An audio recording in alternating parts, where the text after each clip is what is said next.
गुनजुल्लू गोरीरू को 1511 में माया ने जहाज तबाह कर दिया और फिर इस पर कब्जा कर लिया। जब दूसरे हस्पानवी बाशिंदों ने तकरीबन 20 साल बाद पाया तो इसे जंगजू बना दिया गया और स्पेन वापस आने से इनकार कर दिया। माया एक कम पैदाइशी यूरोपी मल्लाह को जंगजू क्यों बनाएगी? गोरीरू और इसका अमला जमीका के साहिल पर तबाह हो गया था। एक आर्जी बेड़ा इस्तेमाल करते हुए वो 2 हफ्तों तक बहते रहे, यहां तक कि वो युकाटन के साहिल पर पहुंच गए। कई रास्ते में नुमाइश आदीगर बीमारियों की वजह से मर गए, लेकिन गोरीरू और इसके 9 सिपाहियों ने इसे बनाया। उन्हें फौरी तौर पर माया मलेशिया ने पकड़ लिया। कुछ रस्मी तौर पर इरम पेशकश की गई थी, लेकिन गोरीरू ने असाइनमेंट को समझ लिया और होशियारी से अपने कॉर्ड खेले। इसे न सिर्फ एक गुलाम के तौर पर जिंदा रखा गया, बल्कि जल्द ही इसे एक अहम कप्तानी तक पहुंचा दिया गया। बित्सारी तफसीलात नजानित गोरीरू ने खुद कोई तहरीरी अकाउंट नहीं छोड़ा और इसके और दूसरे हस्पानवियों के दरमियान सिर्फ कम से कम रिकॉर्ड शदा खत व किताबत है।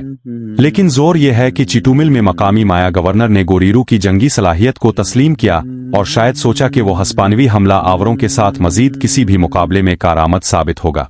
याद रखें, ये माया के लिए बहुत देर का दौर था, जो कि क्लासिकी शान से गुजर चुका था। बकिया शहर अमूमन खस्ता हाल और जिदोजहद करने वाले थे।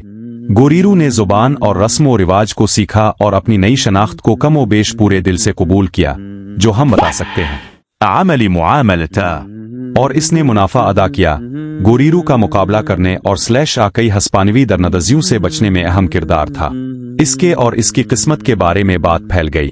इसने बार बार कोर्टिस और दूसरों की तरफ से ओवरचरस से इनकार किया।